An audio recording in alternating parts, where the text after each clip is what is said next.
Actually, so it's just no, same camera. Just I've been really getting into like messing about with lights.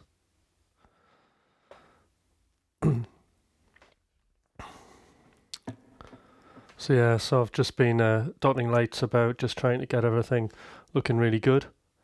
So I'm assuming it looks all right.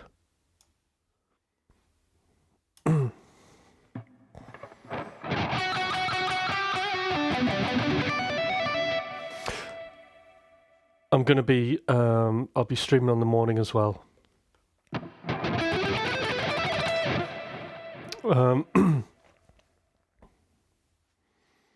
But as I've got to isolate, and I'm assuming that, you know, it's going to be the 8 days, I'm probably going to do a lot of streaming.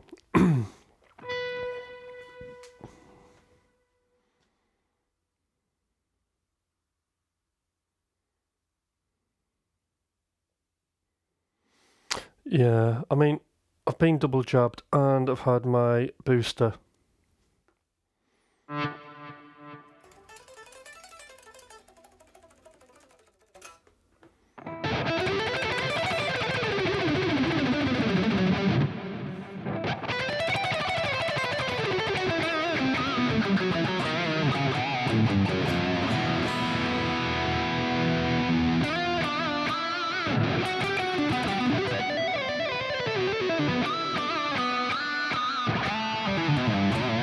So, the new setup, obviously there's the lights and everything, and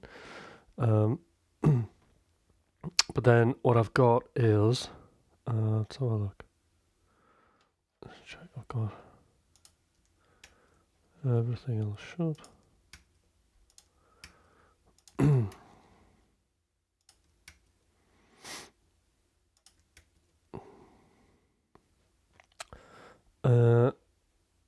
So really I can just check out, see how efficiently it's all running.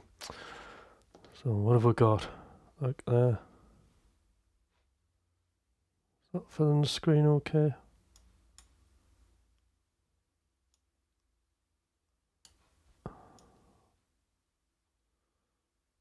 Full screen. There we go. Yeah, I'm doing alright, Lemmy. I mean, I don't feel ill at all. I mean, occasionally I have the odd cough. But I mean, like, the usual annually cold that I get's worse. Anyway, right, so what am I doing? So the plan is I've integrated pretty much my entire studio template, so I can write music on the fly. That's the plan. And then I've obviously got my live guitar rig as well, plus tracks to play over. I've got loads of new tracks as well.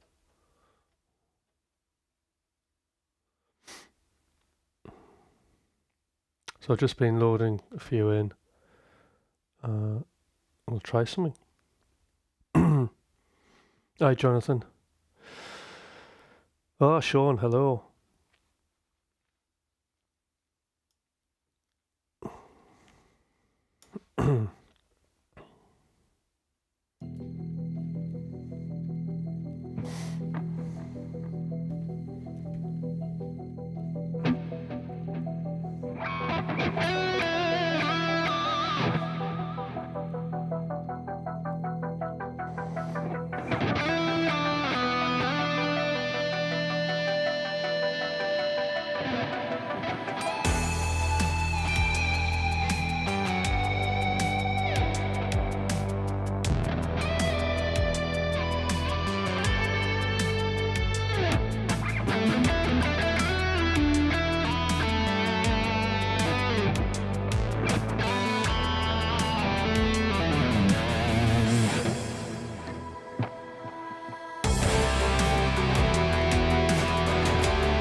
So that's alright. So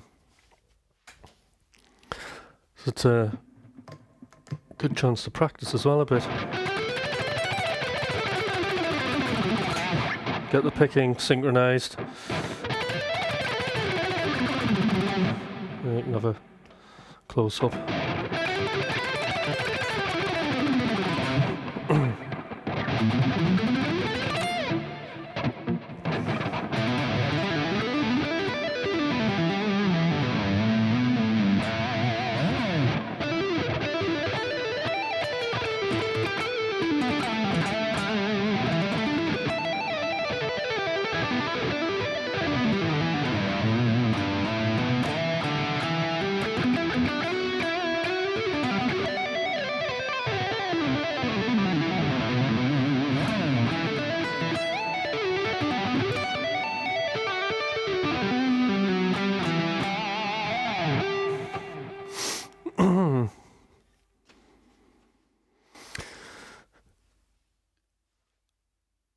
Oh, which plugin am I going? Right, oh, for guitar. Right, let's have a look. So it's my usual thing.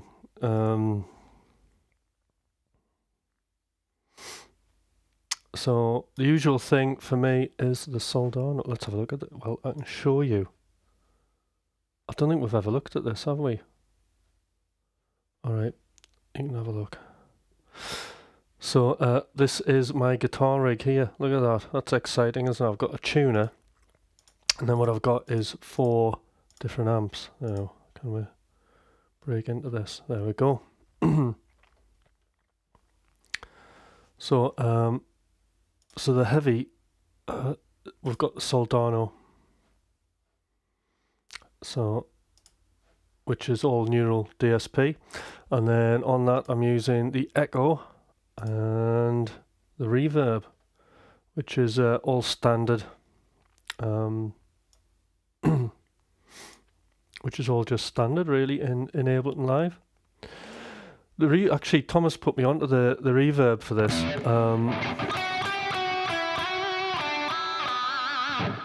Because I've never really liked it on anything apart from guitars, but it's got a really dirty kind of decay, and it's almost got a synth-like quality to it.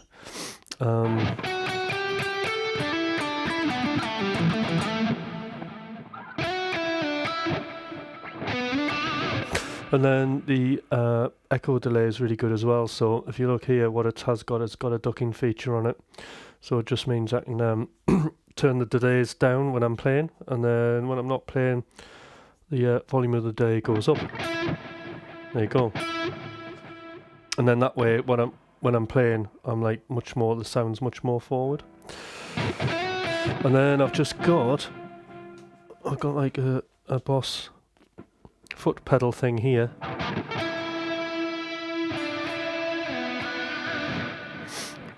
Which just pushes up the wet dry for the reverb, which you can see there, look, moves. It's amazing. And then there's an auto pan at the end. There you go. And then next, it's actually the Gojira.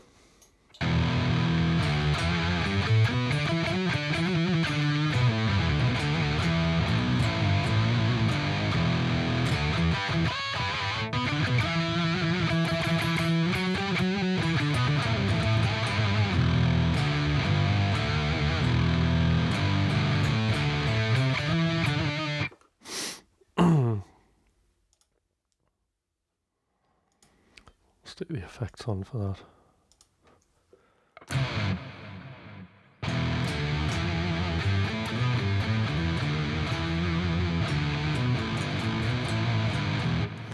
And then the clean.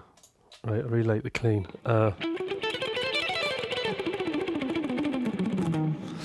So the clean, that's just the Tim Henson plugin. Again, it's all neural DSP.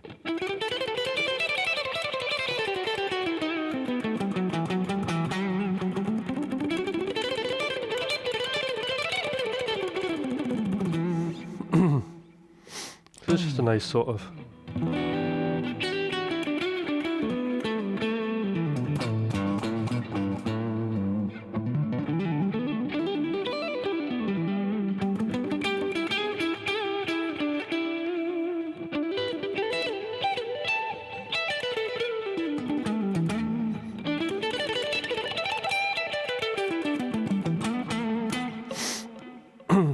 It's a nice compressed kind of clean sound. And then finally just the crystal.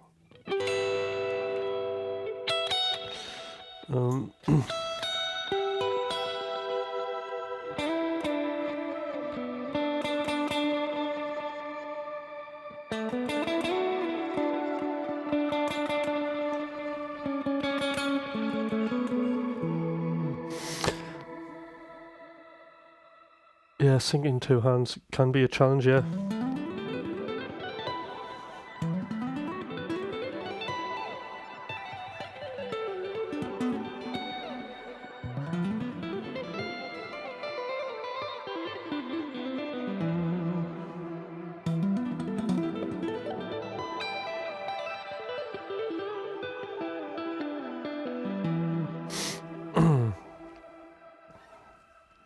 So that is the guitar setup.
Just playing all my favourite tunes that I've done lately. How is it sounding? Is it sounding alright?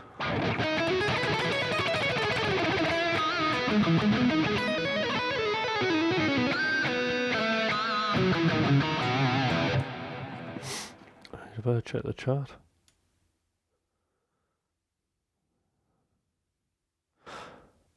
Yes, I do prefer the native reverb than the one that's actually in there. It just sounds more exaggerated to me and I've got more control over it.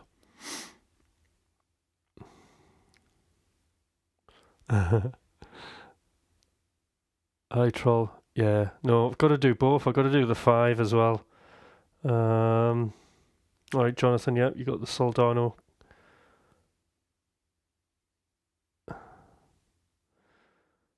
Well, actually, Jonathan, I can let you in a secret. You could just use a preset. You know, honestly, that's what I do. Tweak it a bit when you're there.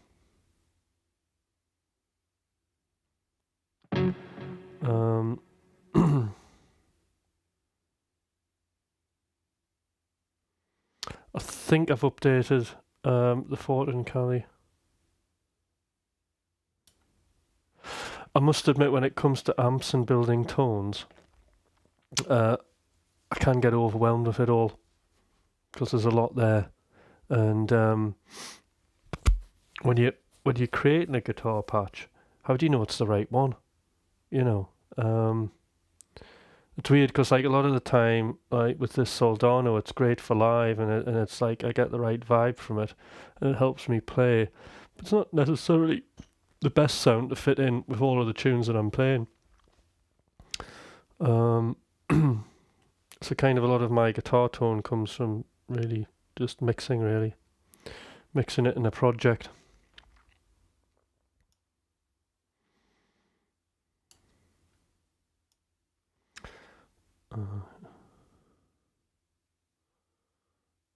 Yeah, neural stuff sounds amazing.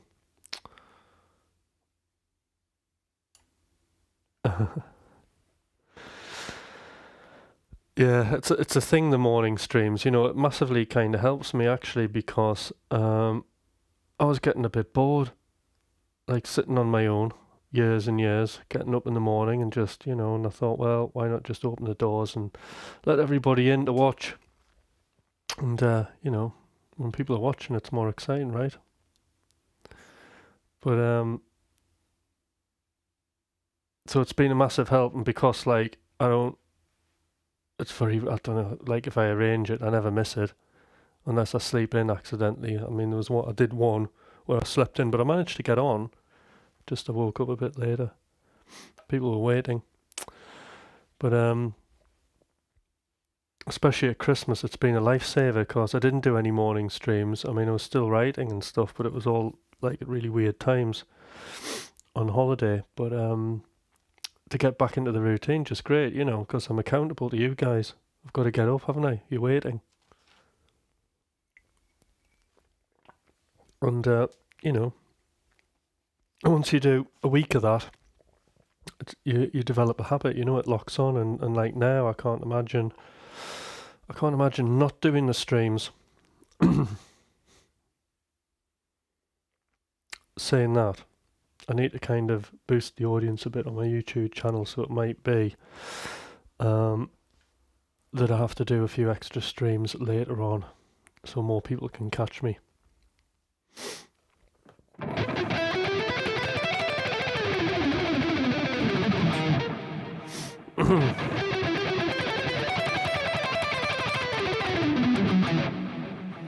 So what sort of things has everybody been working on their guitar playing? Hey, alright, Carl.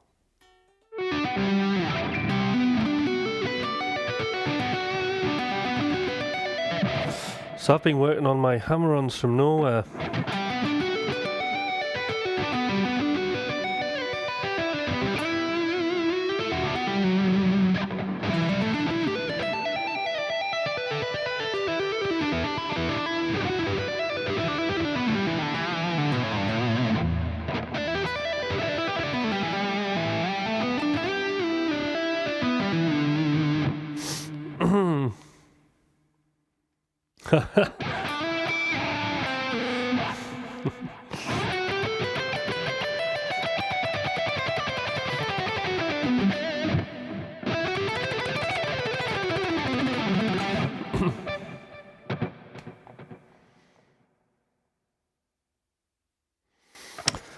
Jonathan, I've been concentrating on mostly on writing, recording. I found I've come up with some stuff. I need to practice for a few days before I feel it's ready to record. Great. I've been working on improvisation, soloing, very good. Yeah, improvisation, that's my favourite thing. I don't like, well, I suppose when it comes to solos I've got to write them, but I just love just making stuff up.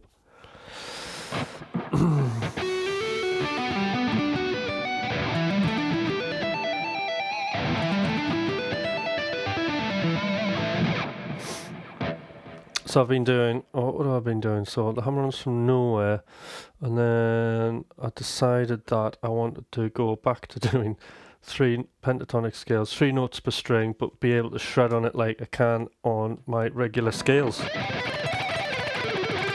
You know, so that kind of thing.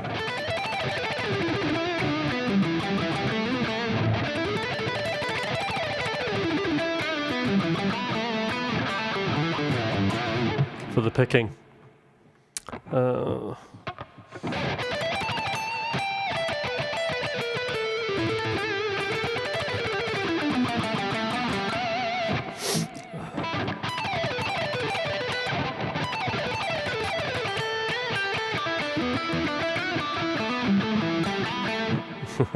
Bit of a tongue twister that. Trying to do descending groups of 6 on the pentatonic. Shit. Okay. So that's what I'm doing. But the thing is like playing it, like it's okay to do stuff where it repeats notes. So you get like notes sort of repeating there.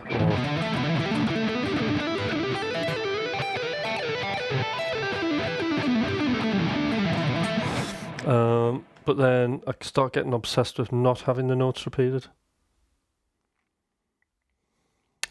Yeah.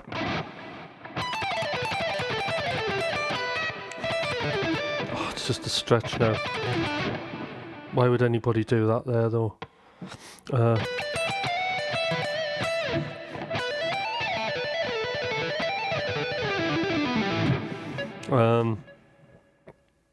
And there's this cool lick here that I really like.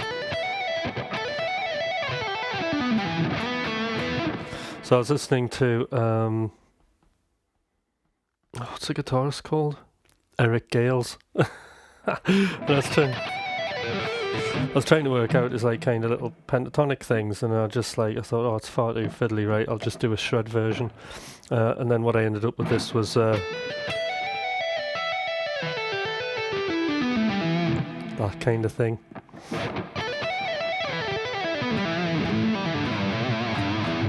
So it's just about getting from A to B with that 9th note in it as fast as possible.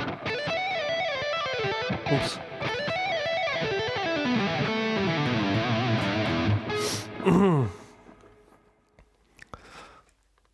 I think I've taken all the feel out of it though. Quite like it though. So I've got loads of new sort of yeah, sounds good, doesn't it? It's all in the name of shred, innit? I'm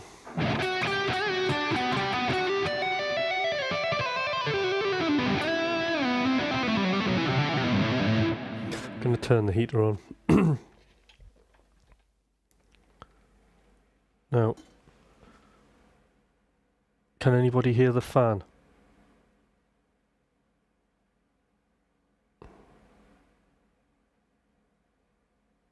Because what I've got is I've got the J9000 on my voice. Oh, brilliant, Sean! You see, right? See, like I've got this now. This is an upgrade for the live stream. J9000, my favourite channel strip, and there you go. I've got a gate. So you can't hear it. Brilliant. I've also got a bit of compression on there, rolling a bit of the lows off. It's absolutely brilliant. Absolutely love this. I can highly recommend this channel strip. They do 3 of them. Hi Joey.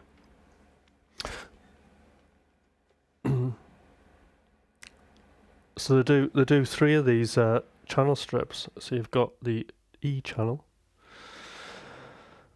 which is the oldish SSL desk, and then you've got the G, which is a bit more modern, and then you've got this one, which is the really modern one, which is the J9000 in my limited knowledge of the history of SSL. Yeah, it's just on my mic. So I ended up picking this one because I felt it was just sounded a little bit more broadband, and it was a little bit more cleaner, although it still has a bit of character. But it's got some really cool features on it. So apart from having that SSL sound, it's got this screw here. You see this screw? And what it does is it introduces harmonic distortion. So I don't think you'll hear it on my voice. Oh, a little bit. Yeah. So you can hear it a bit. It's almost like compressing the voice even more. So, and there, that's it off. But if you hear that, what it does is it just slightly distorts things, saturates stuff, and it brings out the detail in whatever you put it on. So that sounds really wicked on everything. Like, I love it on, well, actually everything. Kicks, snares, hi-hats. Hi-hats, it's brilliant. It just like brings out all the detail. So that's my favourite channel strip.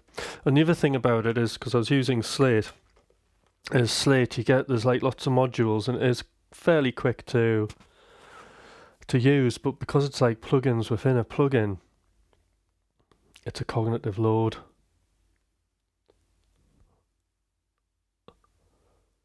Well, this is the good news. So this is Plugin Alliance, right? And I pay, I don't know, £20 a month, and I've got hundreds of plugins off them. So I've got this one. I mean, obviously, I've got I've got all the Plugin Alliance stuff, so there's everything you need. They even do synths a lot. But the stuff that I use in this is obviously I use this J9000, but I've also got the Townhouse.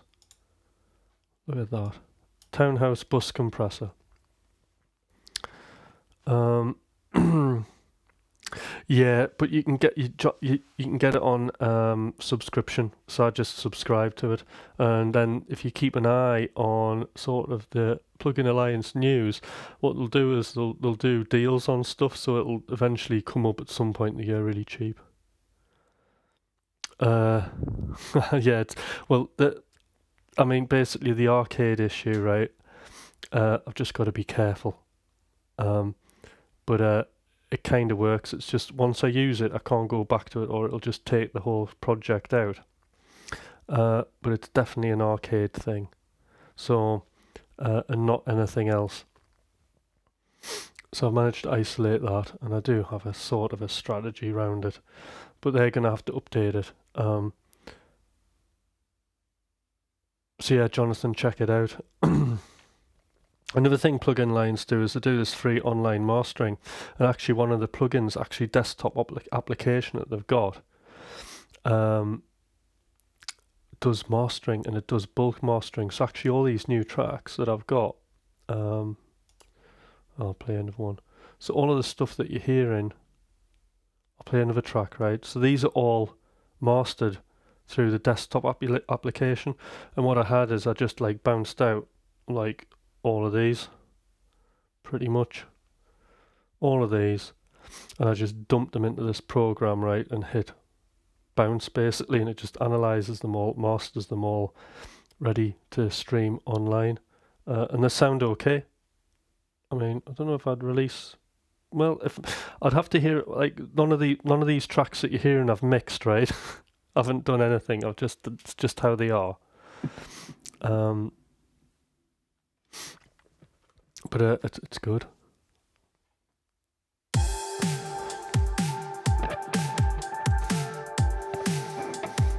So, first time I've jammed on these. Yes. Oh, wrong note.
Oh, it's fun.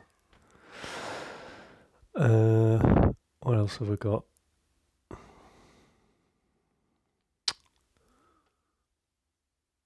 There was one that was really weird. And in fact, I was struggling playing on it, and it was one of the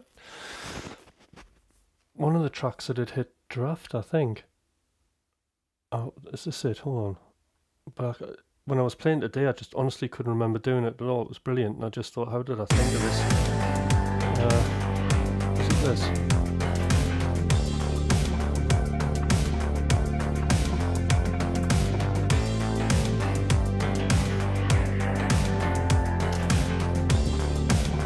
Madness.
interesting track to play over. Oh, it's like one lick I was trying to do. It's actually one of Thomas's, you know, that I nicked. That's it.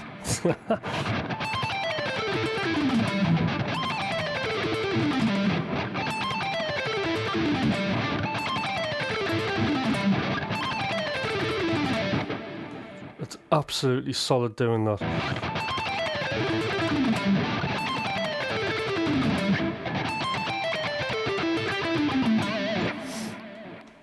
I think so. It's like one of his descending things, but it's got really like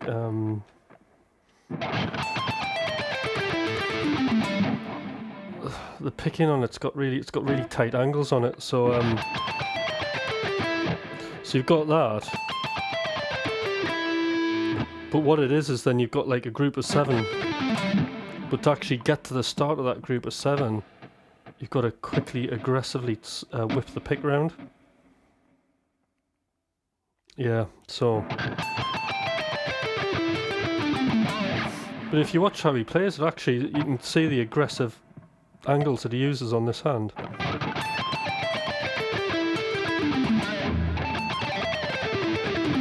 The good news is once you get to that bit, you're home and dry because it's just a down slant.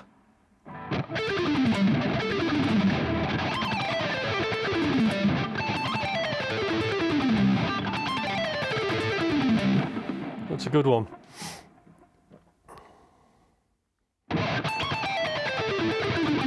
He has another one, doesn't he, on... I don't know what it is, it's like New Beginnings, isn't it?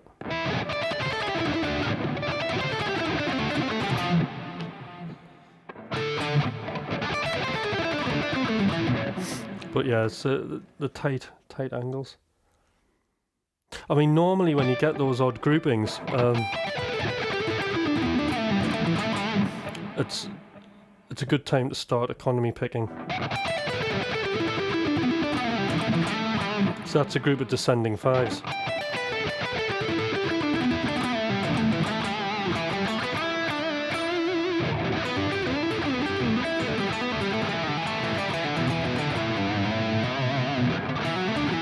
Oops.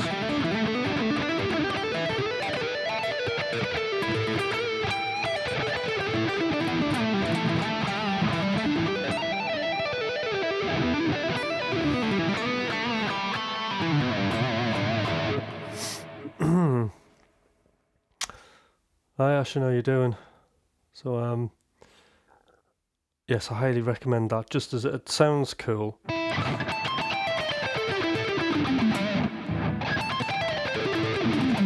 And it's great for the picking rotations.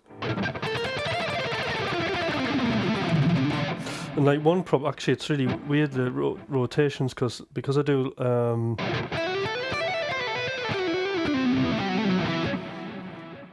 what I've found really difficult is if I'm doing legato and I'm picking every note and it's like one pick per string.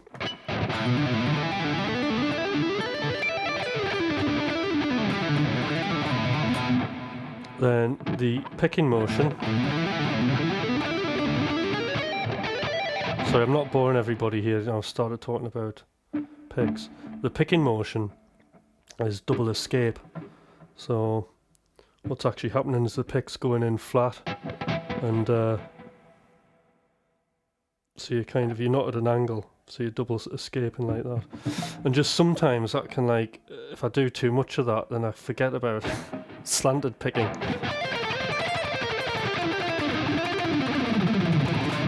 So I don't know if you can see the angles there.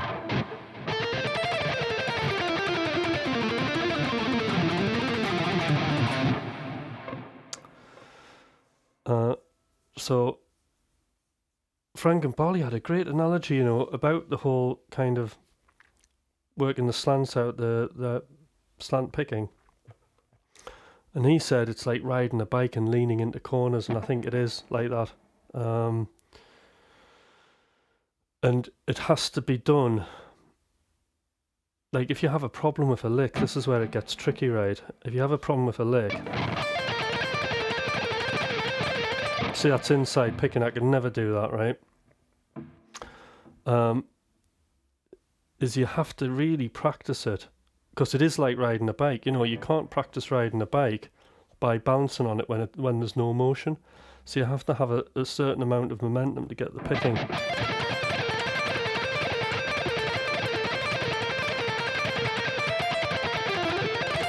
And you have to sort of stop thinking about it analytically, because that just doesn't seem to work.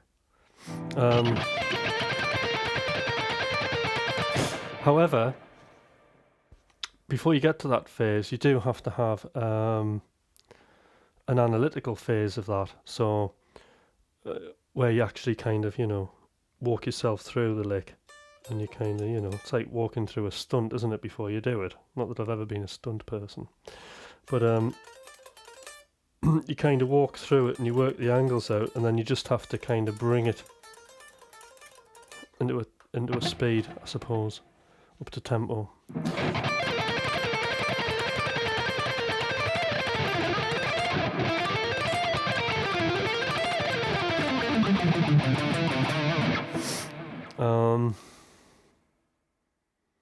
Right, yeah, Ashen. I have a bad habit where I stop breathing when I pick fast. Yes, you have to. Sometimes,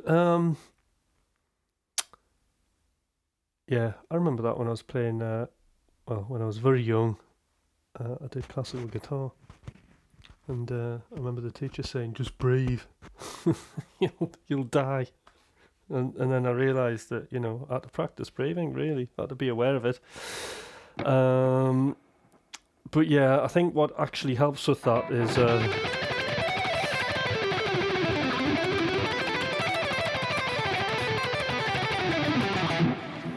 don't feel you have to play as fast as you possibly have to play. As a first thing, back it off a little bit and just relax. Just think about relaxing.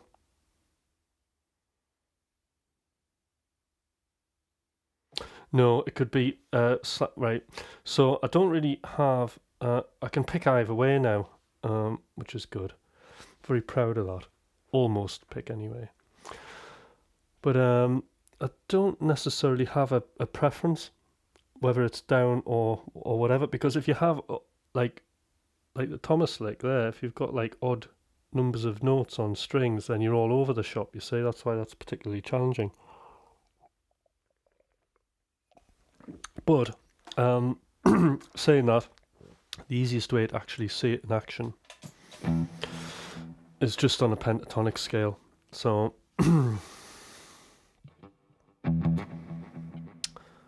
so if you start on a pentatonic scale on a downstroke, okay, you're going to slant down. And the reason for this is you're just stopping the pick get trapped behind the string. So when I pick up, so I go down, and then when I pick up, the pick comes away from the guitar, which is what you want. And that just repeats. And then when you come down, we've got a slant the other way. And you can see there actually the profile of my hand is really smooth across the strings. Because what we're doing is, by doing that, it neatly gets the pick out the way of the string, and it stops the horrendous bouncing motion. So, brilliant. Works every time.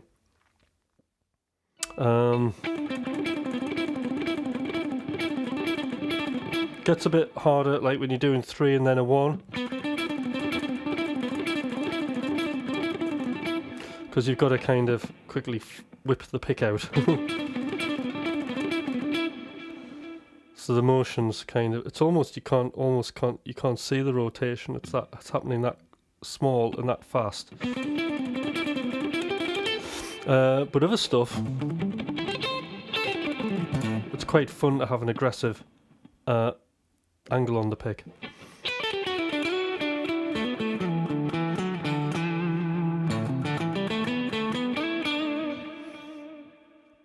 Or don't bother with the pick and do hammer-ons only.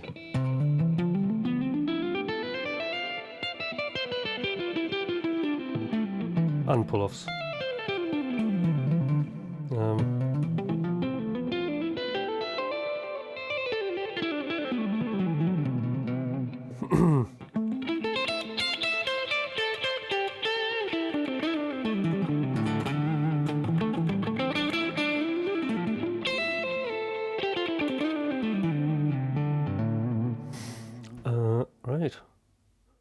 So that was good, slanted picking.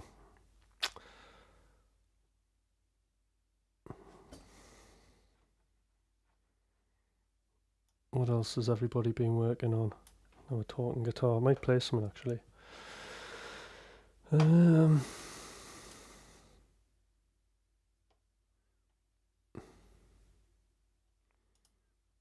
Let's try this. Cool. Thanks, Jonathan.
See, just as I was doing that run there, I had to remember to relax. I was starting to...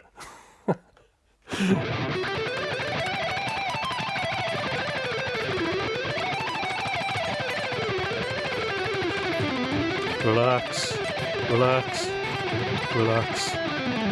There you go.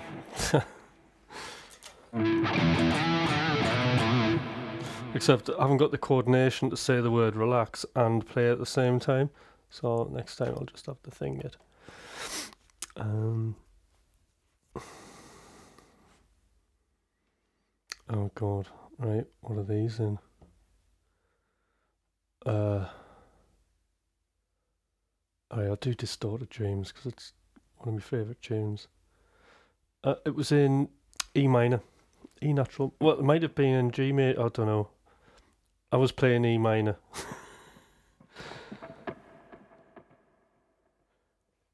Yeah, Ocean, it's amazing how much of playing is just mindset. Now, I'm always recommending books, you know, and there's a book I can... Right, does it... If you've got Audible, right, there's a book by...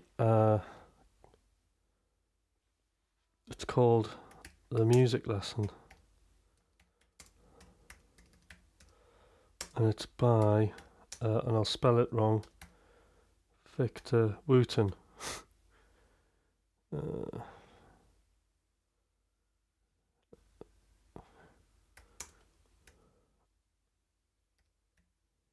Is it Wooten? You know, the bass player. Don't know how to spell it. I've just had a guess. That's the one. Say I have really bad dyslexia. Diagnosed with it. Yes, get that on Audible. Because it's an amazing, it's just brilliant. Love that book. And actually, you know, if you ever want to find out, you know, what coaching is, and specifically, I suppose, what music coaching is, that's part of it, you know, in a way. But it's a great story, and it just summarizes music in a really cool way, without having to have loads of theory and stuff. Oh, he's amazing, isn't he?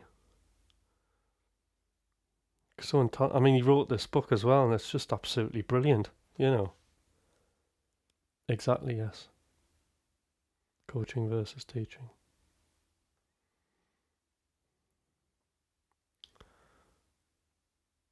What do I mean by coaching? Well, what I'm doing coaching mainly is to facilitate the skills that somebody already has. So you're tapping into their skill set and musicality. What you're not doing necessarily is, like in teaching, you're installing skills. Although being a music coach, there are times where you actually have to do both, and you have to install the skills. But when you are installing the skills, at least you found out that the skills that are required. So that's what it is, coaching.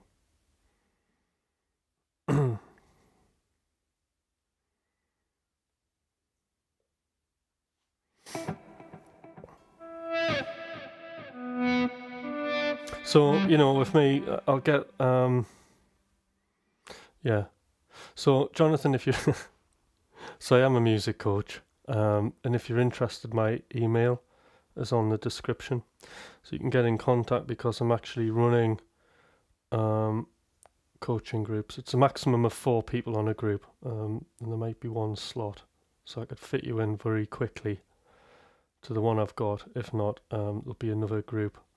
I'm just collecting people. So, you know, a lot of the time, you know, I'll be coaching people. No, it's a brilliant thing, you know. But you know, if you're really wanting to make some moves and finish lots of music and get music out there and release stuff, then this is definitely for you. Because music's a very difficult thing to do, isn't it? Like making a track and releasing it. There's like zillions of decisions. You've got all sorts of mindset troubles to get through: procrastination, fear, understanding how you can make making the best decisions, or order of decisions. Yeah.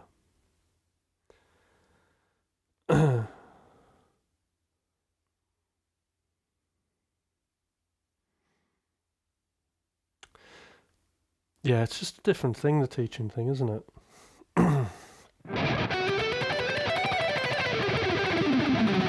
So, like, I suppose an overview of how I tend to look at things is, with musicians, and, you know, being a music teacher myself, and I've fallen foul to this, is that my view on being a musician was very heavily skill focused. So I just felt that, right, okay, I'll just be as good as I possibly can, right, and that'll just sort everything, and then the music industry will come to me. But actually, it's only one part of, if you can imagine a pizza and slices, it's only one part of the skill set that you need. So there are other things that you need, like, for example, you need to be able to install positive habits.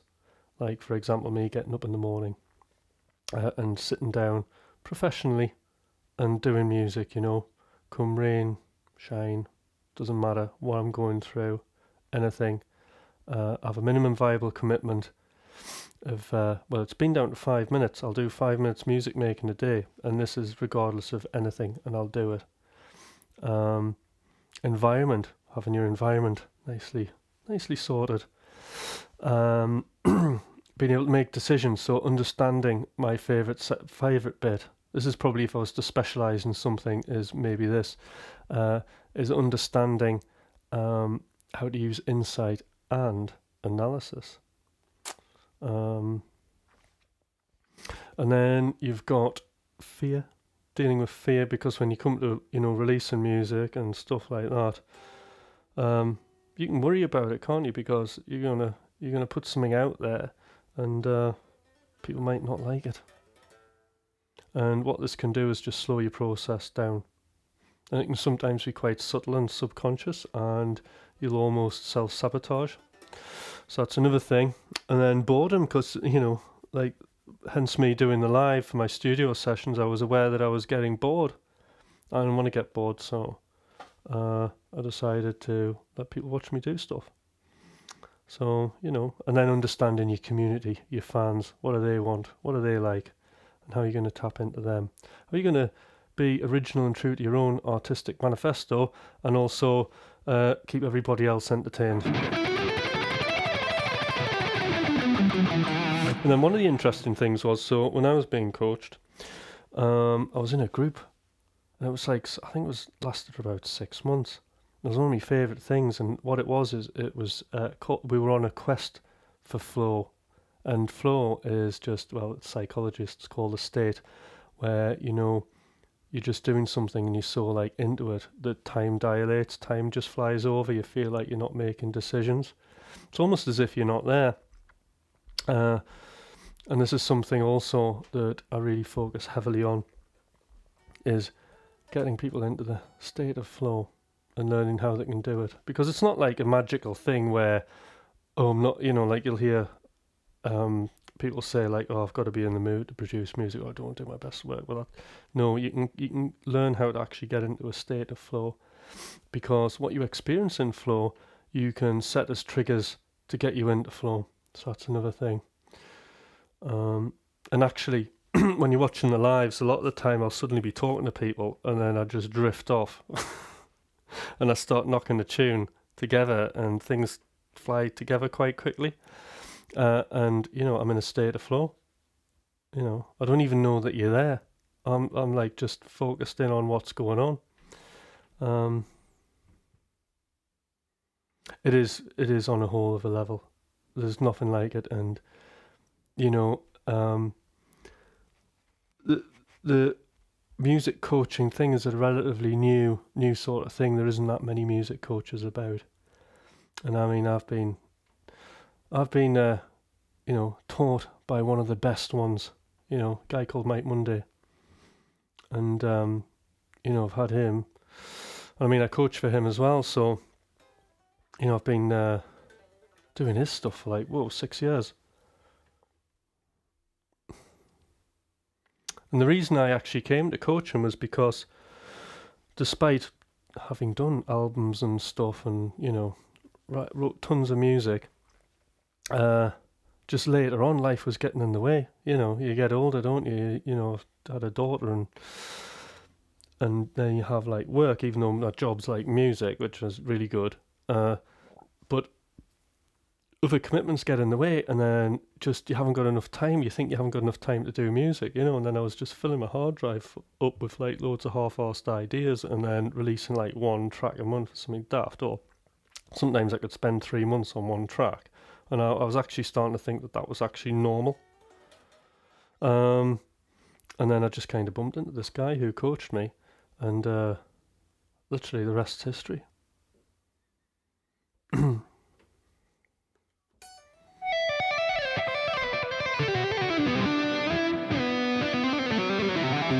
Because, I know people are like, oh, I'm an artist, I've got to suffer for my art, I've got to feel the pain, it's painful to create good art. It doesn't have to be. And actually the creative process can be systemized. So there's a thing that I use called the automatic music making machine. And what that does is it modularizes creativity, which is another wonderful thing.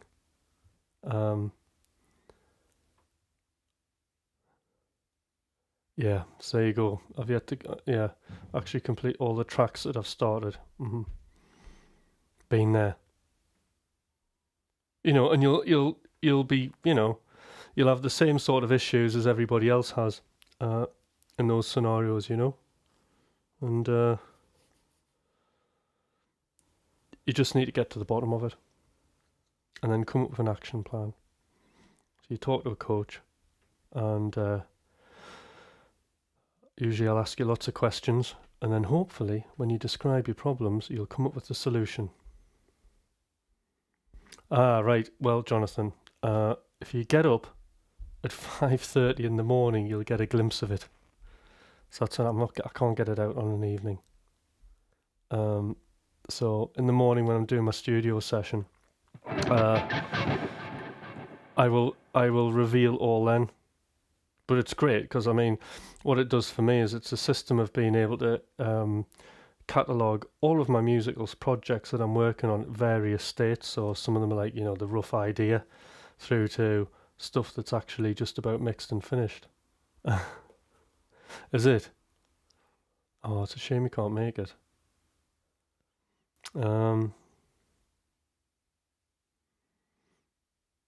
I'm running them every morning, if that's any good. Or maybe just for you, Jonathan. Oh, I can't do it now. But what I'll do is I'll do another stream. Are you on the Discord? Are you on the McRocklin Discord? All right. I see. Okay. Well, I'll do, because I wasn't really planning on Automatic Music Make Machine. I might do a kind of studio session.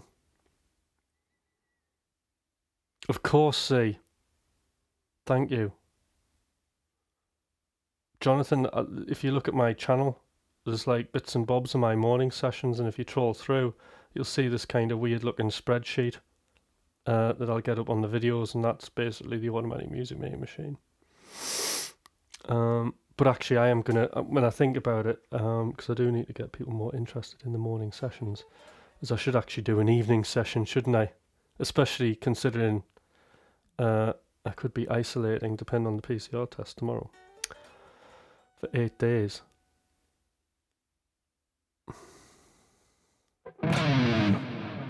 Yeah, and then if you're interested in coaching, just send an email.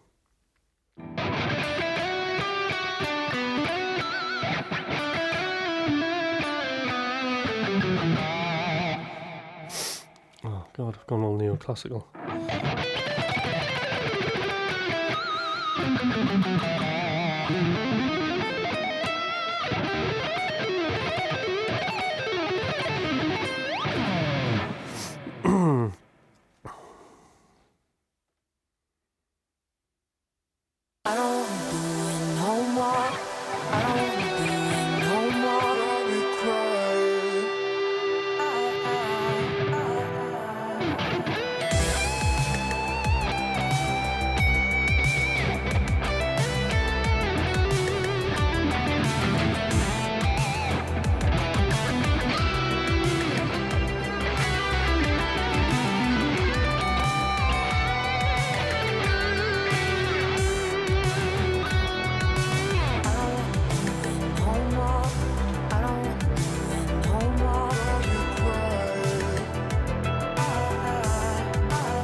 Oh, what was I doing at the end of that?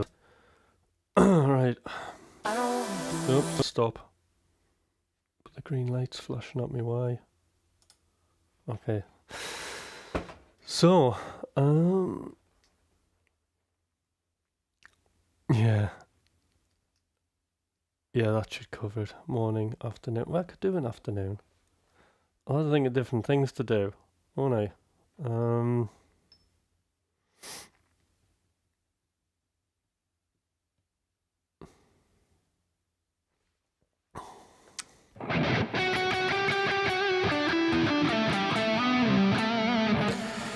Right, there was something I was messing up there.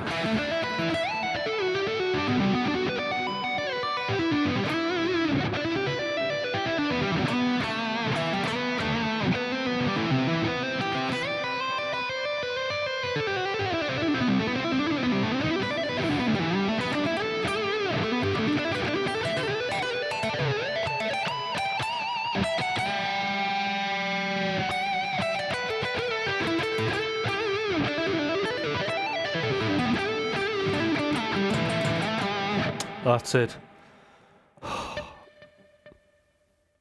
It's hammer-ons from nowhere on 2 notes per string, pentatonic. It's Achilles' heel, isn't it? Right, here we go.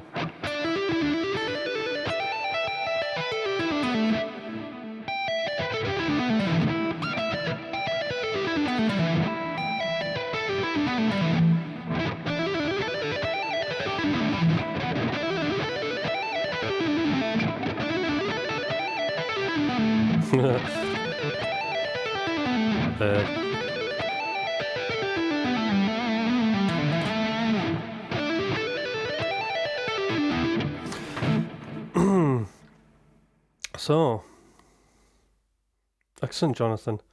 So there's a tip, right? You know, like I was struggling with the pull-offs there.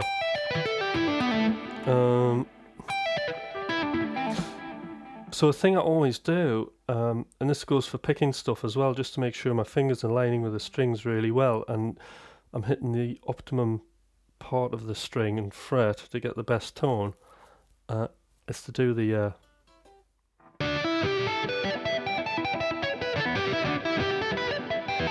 sounds awful, but it's really handy. And that's to do hammers only.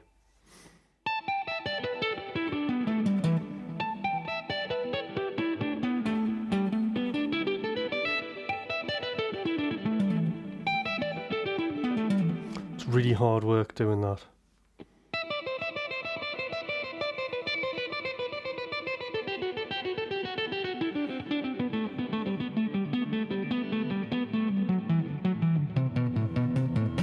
Ugh.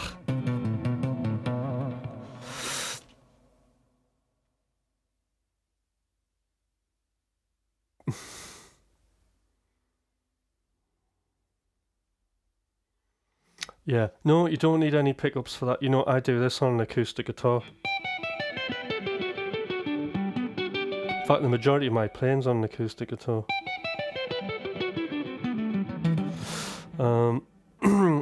So, no, you don't need.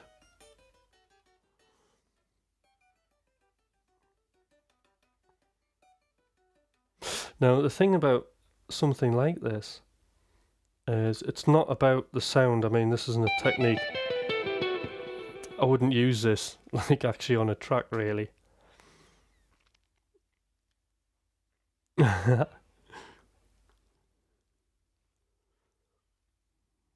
So, what was I talking about? Oh yeah, hammer-ons from nowhere. So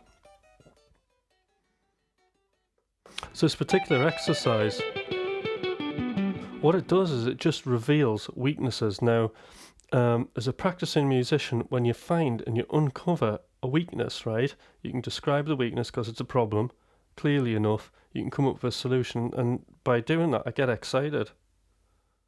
I think, oh God, I never knew that was happening, and now I've found it. I can do something about it. One of the examples was this. And I was having a problem actually with this second finger hitting that note. And it was revealed by doing that exercise, because basically I couldn't do it properly. But then when you start pulling in your pull-offs as well, it's like dead clean.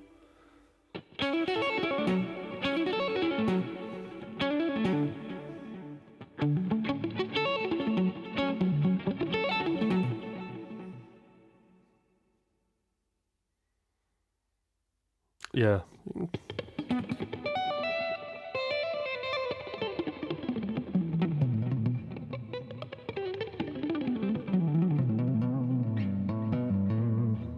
So, like arpeggios as well, you know.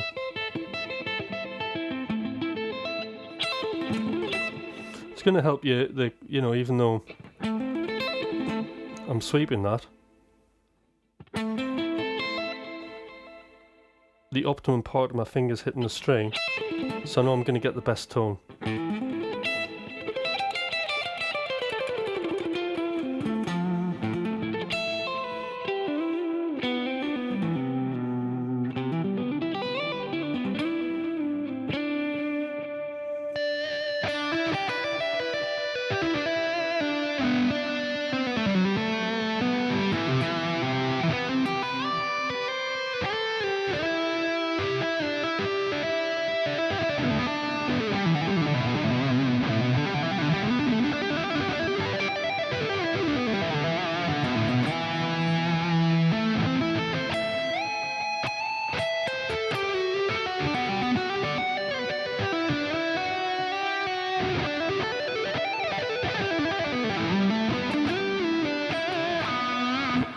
It's a very sort of free kind of way to play as well, like hammer-ons and pull-offs, where you're not really using much of the pick.